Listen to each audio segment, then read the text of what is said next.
whatever you want. Yeah.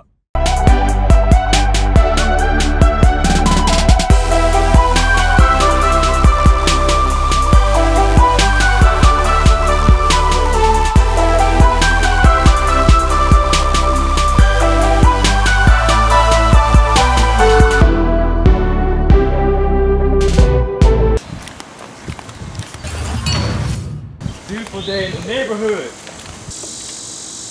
About to get a haircut. You know, you can't be on camera with just a little bit of scraggly hairs up in there. You gotta keep that thing looking tight, you know what I'm saying? So you gotta look like money in order to get money. And if people look at you on YouTube and they don't think you look like money, they ain't gonna give you none of their money. So we gotta make sure we secure that bag and get the money. So let's go ahead and indirectly secure that bag by getting this fresh lineup. All good. Go. Yo, so we were just talking about Dwayne and I. Shout out to Dwayne. Shout out to Ghost Productions. You know, the people who make the filming possible. Without these guys, you know, I'll probably be laying on the side of the road somewhere, right? So anyway, so I was telling Dwayne, prior to 100% Finance really jumping off and people watching the videos consistently, you know, the following. Before that, just the beginning stages, I would just shoot videos, you know, sporadically. Just quit my 9-to-5, relocated to ATL, got my new whip. I'm just feeling myself, right? And I said, you know what? I'll just shoot a couple videos every now and again. So I'll shoot some videos sporadically, and then it came to the point where it starts growing. And Ryan came on board to assist with the phone calls because he did sales at his previous job. The phones were just jumping off the hook. And I was just the only one. I was a one-man show, you know, doing the filming, doing the sales calls, the whole 9 yards. And then I realized it was coming too much. Got Ryan on board. So Ryan, being part of the team, he really had to sit me down and get on one-to-one. You know when a person puts their hand on your shoulder, like, bro, we gotta talk. I'm like, yo, what's up? What's it about? He's like, bro, your appearance. I'm like, my appearance? What about it? He's like, or the lack thereof. He's like, bro, you can't be going on camera, even though it's YouTube, even though you're using your camera phone, you cannot be on camera looking all scraggly, bro. He's like, you gotta have at least a fresh lineup. You gotta be able, like all this right here, you can't be having, that's why I'm going to the barbershop now, so don't judge, all right? I'm on my way, en route. He's like, but you can't be having the scraggly hairs, fadeaway hairline, you know, like MJ back in 96, 97, fading away and all that. You gotta have that thing looking sharp and crispy, right? And I'm like, bro, but it's just me shooting videos. He said, no, but it's the appearance. If you're not looking like money, why on earth will people listen to you? So at that time, I used to cut my hair to save money. That's one of the principles I teach. Leave meagerly, just short-term sacrifices, right? So that you can eventually free up your time through your real estate holdings, and then you can increase your standard of living. So at the time, I was living very meager. Didn't have a car in New York City. I was on that ramen noodle diet, and I would cut my own hair about once a month, right? So it looks sharp here, but when you looked at the back was all jacked up. I couldn't line it up right, cutting my own hair. So I was still in that mindset. I was transitioning from trying to make it to made it mindset, you know. So some of you guys might be in trying to make it. That's cool. Stick in that mindset, that frame of mind. But eventually, you got to shift gears once you made it. So I said, all right, I ain't gonna cut my own hair. I'll just get my hair cut every 3 weeks. And then I found out that wasn't enough, simply because I'm doing more and more videos like we are now. We're just driving out and about. Then we can do videos when we're hosting events. And I'm hosting more events, so I gotta look fresh in that as well. Then I'm speaking at other engagements, not my own, but other people. So I'm like, you gotta stay sharp. So I increased it from getting my haircut from once a month to 3 times a month to every other week. And now it's getting to the point where I'm gonna have to see my barber once a week. I gotta put this dude on payroll.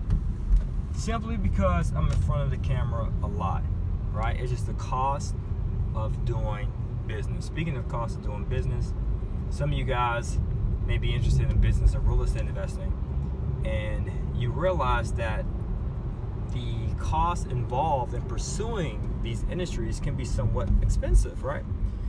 Such as ink removal. I do read all my comments, and I reply to all my comments on YouTube and Facebook. So I don't pay no one to do it. I do it myself because I want to hear what the people are saying, right? I want to hear what you're saying, and I want to answer those concerns, those questions you may have, because I'd like to coin myself the people's mentor. So I want to make sure I connect with you guys. And as I'm reading comments, some people say, oh, it's way too expensive for ink removal. And I say, all right, well, I understand that it could be somewhat costly, but it is a necessary evil if you're using business credit, which I did.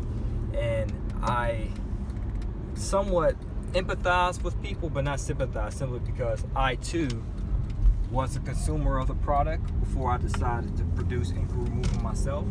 And at the time of being a consumer, I was paying $450 per bureau. So there's 3 credit bureaus, Experian, Equifax, and TransUnion. I was paying $450 for TransUnion and Experian, that's $900. And for Equifax alone, I paid $2,200 just to get the inquiries removed. So that's way more expensive than what you're paying, which is a flat fee currently at the time of this recording of $800, and that covers all 3 bureaus, right? But when I was doing it as a consumer, spending $900 for TransUnion and Experian collectively and $2,200 for Equifax, as a consumer, I understood that was the cost of doing business, because I would repeat the cycle: wash, rinse, repeat. Get business credit, remove the inquiries, apply for a mortgage, find a deal, close on a deal, repeat the cycle. Another round of business credit, remove the inquiries again so the mortgage brokers don't see it because they don't like to see inquiries, and so forth. Well, am I mad? No.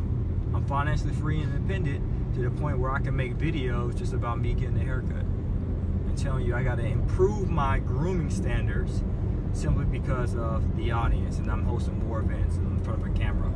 So it was well worth the cost. So make sure you take that to consideration as well when you start investing in real estate or doing business. Some costs may be expensive, but it's worth it. All right, guys, so we're in Atlanta right now. Just driving to the Beltline. It's a great area. So Dwayne and I, we're just going to go there, link up with the barber. And the barber is cool. It's called Mogul Grooming, and I like it not because he's a master barber, because he's an expert. He cuts heads for celebrities and so forth. But I like it because of the atmosphere. They have great customer service. Hey, would you like a drink? And they give away alcohol. Ain't that something? I've never been to a barber shop where, for one, they allow you to drink, and for 2, give it away for free. So if you happen to get there, someone might be in the chair, then they might be 5 minutes late, or have a drink. And I love it as well, not for the customer satisfaction, but also because how organized it is. You gotta set an appointment at least 1 day in advance. And if you're 15 minutes late to your appointment, he will not see you, period.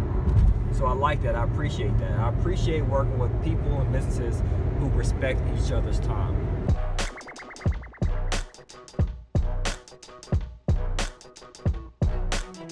Oh yeah, we working on it. We running the piping and stuff right now. Okay. Hey, what's up, guys? This is Will right here. Hey, how y'all doing? What's your IG handle real quick? Master Will 0207. Master Will, why do you call you that? I'm Master Barber. Master Barber. How long you been in the game for, Will? 17, 18 years now. Yeah. He's been in the game way deep. And you had an impressive story as well. You said you were cutting hair at another shop. Yeah. You got some bad news, like short notice, right? Yeah. 24-hour barber shop. Yeah. They relocated. And I decided to link up with my man Trail over here at Mogul.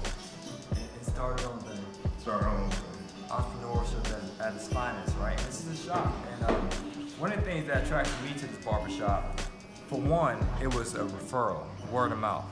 Ryan, you know Ryan, right? Mm-hmm. Hollywood, right?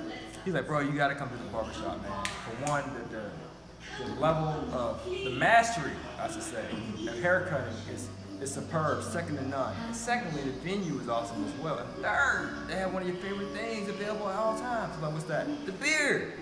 You can get a drink anytime you want, right? anytime. So I said, all right. So we were in the Beltline, Ron and I, and I came through. I think Damien was with us too. Shout out to Millionaire Damien. And it was just the level of service. Even though I wasn't a client of yours as of yet, you were like, hey, have a seat. Try it out, have a drink. It was very hospitable. Yeah. And that's one of the things that sold me right off the jump. It wasn't even like the haircut, it was just the hospitality. And then after I saw Ryan with his fresh cut, I said, man, I gotta do some of that as well, right? Yeah, that Will's magic. Right, Will's magic. Then I saw the plus seating too, because I think last time he cut my hair, I was falling asleep. Right. Dozing off, simply because the seating is just way too comfortable. So I like it. outside of those reasons, but also the name, mobile grooming. So if you feel like you are a mobile or you aspire to become one, you definitely want to be in that mix. Yeah, you want to be in that atmosphere. And it's a dope venue, so I'm not sure if you saw the total picture of the shop, but it's very cool. And Will, you said you're taking it to the next level, right? Oh yeah, we're trying to make a franchise. We're trying to be everywhere, in every major city, from Vegas to New York to California, everywhere. We're trying to be everywhere. And that's how it is, folks. It's you're not thinking about mom and pop type of shop. No. I'm not saying that was wrong with that either. That's not wrong with that. You're saying, you know, on a bigger scale. And then he's not only doing hair, but he also has other products and services that he wants to roll out in this concept as well. So yeah, that's what it's all about, guys. It's just, oh, and I was also saying earlier before I came here, we were shooting some videos about your level of professionalism. And that's what I like too. Because some barbers are like, I'll just come in or just have a seat, which is cool. But you're like, no, you gotta book a day in advance. You have to talk to my assistant, and if you're 15 minutes late, then you forfeit your appointment. Yeah, and I'm like, I appreciate that because that means you have a high value where time is concerned. And I too am the same way like with clients. Because it puts a bad taste in my mouth if we're supposed to be at a scheduled time and you're 30 minutes late. Just try to respect everybody's time. You know, I respect your time and you respect mine. And it's just basically a business. You gotta treat it as that, as such. Like if you're gonna treat it as a hustle, then you're gonna get hustle results. So that's true. Treat it as a business. You know, I'm trying to get as much as I can get out of the business. You know, so I'm gonna treat it as such. And that's great that you're starting that concept now, so that when you do expand the franchise model, you can just replicate that in all your businesses. All right, guys, so we're gonna get that fresh cut. Hopefully the after a little better than the before. It definitely will. All right, so we'll see you soon, all right?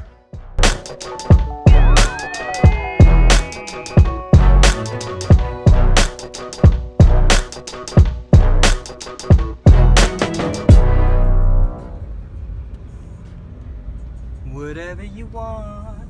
Yep.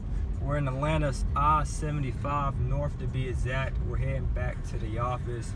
Dwayne and I, shout out to Dwayne as well as Ghost Productions. We were just working, quote unquote, right?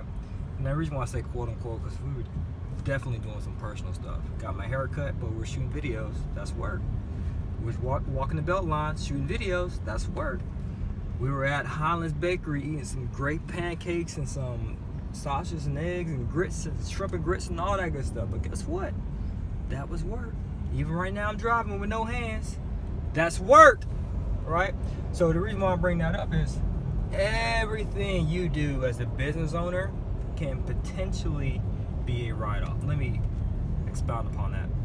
Every personal thing that you do can potentially be a business write-off if you're discussing and or doing business. And people are not aware of that. It's a write-off. And as Dwayne and I were talking about, you don't want to have too many write-offs, right? Because if you're ever in that position where you want to sell your business, it's not going to look profitable if you have $3,000 towards meals and entertainment. You know, I'm like, damn, y'all spend that much on meals and entertainment? You know what? Y'all don't look too profitable. I'm not interested. Even though the business can afford that huge expense, you definitely don't want to have that huge expense on the books because it looks bad. But the pro is you get to write that stuff off, and there's less money you have to pay to Uncle Sam at the end of the year around tax season. So it has its pros and its cons. So we were just thinking about that happy balance, because I enjoy being generous. I enjoy helping people, giving back, because if you got it, give it. It's that simple. Be the good Samaritan. Don't be that person who's selfish and say, hey, I want to just keep all this to me and mine. And so I love to be generous where it comes to meals and entertainment, you know, especially with the team.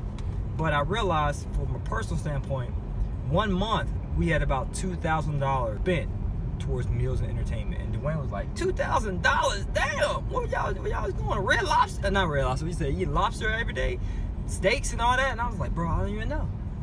So for one, make sure you check the books, check your numbers. But for two, if you do enjoy being generous, it's okay. But you want to just be somewhat flexible where your generosity is concerned. Meaning, instead of spending $200 on a meal, taking everyone out to some nice fancy restaurant, spend maybe $30 or $40 treating everybody else to another restaurant they enjoy, or to coffee or something along those lines. Or if you do like the nice fancy smancy restaurant, just go there once a month instead of every week, once a week. And another thing I considered too was use your meal and entertainment expense when you're entertaining clients, collaborators, when you're trying to gain new business, new vendors, and so forth. People that are not technically in your internal organization, but you want to bring them a part of the team. Maybe you can wine and dine those people, right? But with your internal staff, sorry guys, all the 100 PF team, you might want to say, hey, I already got you. You know, so being that you're already part of the team, I don't got to wine and dine you. You know what, let's all hang out, but let's do things that are cost effective. Let's do coffee. Let's go to a park. Let's do this, let's do that. Things that are not like over the hill, so that we don't have a huge expense like that again. So it's just a lot of learning lessons as an entrepreneur, but the key thing is you go out there and you try. That's it. Instead of just learning all this information, which is good, you should be an avid student of your craft, right? Always perfecting your craft, learning as much as you can, but you gotta put into practice. And that's what wisdom is. Wisdom is power. They say knowledge is power, but no, wisdom is power. Why? Because wisdom is the application of knowledge. There's many people you probably know that have an abundance of knowledge, very smart, intellectual speaking, academically speaking, but they just as broke as you are, right? What's the point? What's the point of having all these PhDs if you ain't having no zeros in your bank account? It's all about them M's, right? So make sure you put this stuff into practice. Even if you don't know all the information, put in the work. All right, guys, I'm out. As always, to your success, earn passionately, live passionately, go to work. Peace.